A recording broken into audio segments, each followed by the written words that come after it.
కొడాలి నాని ప్రధాన అనుచరుడు కాళీని పోలీసులు మాత్రం అరెస్ట్ చేశారు. ముఖ్యంగా చూసుకుంటే కాళీ కొడాలి నానికి రైట్ హ్యాండ్ అని చెప్పుకోవచ్చు. ఎందుకంటే గత ప్రభుత్వ హయాంలో ఎన్ని అరాచకాలు చేసినప్పటికీ అన్నిట్లో కూడా ముందుండి నేను నడిపిస్తానని ముందున్న వ్యక్తి ఖచ్చితంగా కాళీ అని చెప్పుకోవచ్చు.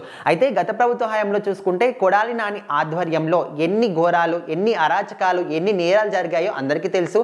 భూ కబ్జాల దగ్గర నుంచి అసలు వ్యాపారుల్ని బెదిరించి డబ్బులు తీసుకునేంత వరకు కూడా ప్రతి ఒక్క క్రైమ్ ని మాత్రం కొడాలి నాని గ్యాంగ్ చేయడం జరిగింది. ముఖ్యంగా ఇక్కడ కాళీ మాత్రం గడ్డం గ్యాంగ్ అనే విధంగా ఒక పేరును పెట్టుకొని ఆ గ్యాంగ్ సృష్టించిన నేరాలు అన్ని ఎన్ని కావు. చిన్న పని నుంచి పెద్ద పని వరకు ప్రతి ఒక్క నేరాన్ని మాత్రం ప్రతి ఒక్క నేరంలో కూడా ఈయన పేరు ఖచ్చితంగా ఉంటుంది. ముఖ్యంగా చూసుకుంటే గుడివాడకు సంబంధించి టీడీపీ కార్యాలయంలోని ఒక టీడీపీ నేత మీద కూడా పెట్రోల్ ప్యాకెట్లు, కత్తులు, రాడ్లతోని కూడా దాడి చేసిన సందర్భాలు కూడా ఉన్నాయి. సో దాని మీద పోలీసులకు ఫిర్యాదులు చేసినప్పటికీ పోలీసులు కూడా రిటర్న్ గా ఇంకా టీడీపీ వాళ్ళ మీద, టీడీపీ నేతల మీద కేసులు నమోదు చేశారు తప్ప ఇక్కడ కాళీ గ్యాంగ్ మీద కానీ కొడాలి నానికి సంబంధించిన అనుచరుల మీద కానీ ఎలాంటి కేసులు కూడా పెట్టలేదు. సో ముఖ్యంగా ఇక్కడ ముందుగా గుడివాడకు సంబంధించి ప్రభుత్వ ఆసుపత్రిలో కాళీకి వైద్య పరీక్షలు నిర్వహించిన తర్వాత మళ్ళీ గుడివాడలోని కోర్టుకు మాత్రం తరలించడం జరిగింది. సో అక్కడ విచారణ అయిపోయిన తర్వాత జనవరి 10 వరకు అయితే ఈయనకు రిమాండ్ విధించడం జరిగింది.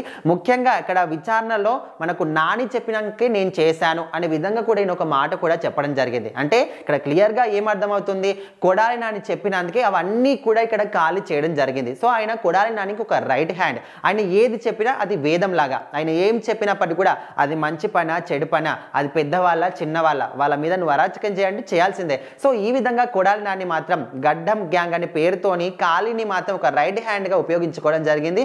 సో ఇప్పుడు కాళీని మాత్రం పోలీసులు అరెస్ట్ చేశారు. సో మరి రిమాండ్ తర్వాత మరి మళ్ళీ విచారణలో ఏం తేలుతుంది, ఈయన మీకు నిజంగా కేసులో ఉన్నాయి, అన్ని కేసులు చాలా మటుకు ఉన్నాయి ఇప్పటికే, సో వాటికి సంబంధించి ఎలాంటి శిక్షలు విధిస్తారు అనే విధంగా చాలా మంది ప్రజలు అయితే వెయిట్ చేస్తున్నారు. సో మొత్తానికి కొడాలి నాని గత ప్రభుత్వ హయాంలో ఉన్నటువంటి కొడాలి నాని కావచ్చు, పేర్ని నాని కావచ్చు, రోజా దగ్గర నుంచి చాలా మంది ఉన్న మంత్రులు, ఎమ్మెల్యేలు అందరూ కూడా ఎన్నో అరాచకాలు చేశారు. ప్రజల ధనాన్ని దుర్వినియోగం చేశారు. ప్రజల ధనాన్ని వాళ్ళు లాక్కొని వాళ్ళ సొంత డబ్బులు అంటే వాళ్ళు మూటలు మూటలుగా కట్టుకున్న సందర్భాలు చాలా మట్టు కూడా ఉన్నాయి. అంటే రాష్ట్రం మొత్తాన్ని కూడా అప్పుల కుప్పగా మార్చేసి వాళ్ళు మాత్రం వాళ్ళ ఇళ్లలో డబ్బుల మూటలు మాత్రం పోగు చేసుకోవడం జరిగింది. సో మొత్తానికి కాళీని మాత్రం పోలీసు అరెస్ట్ చేసి చూద్దాం మరి ముందు ముందు ఏం జరుగుతుంది అని.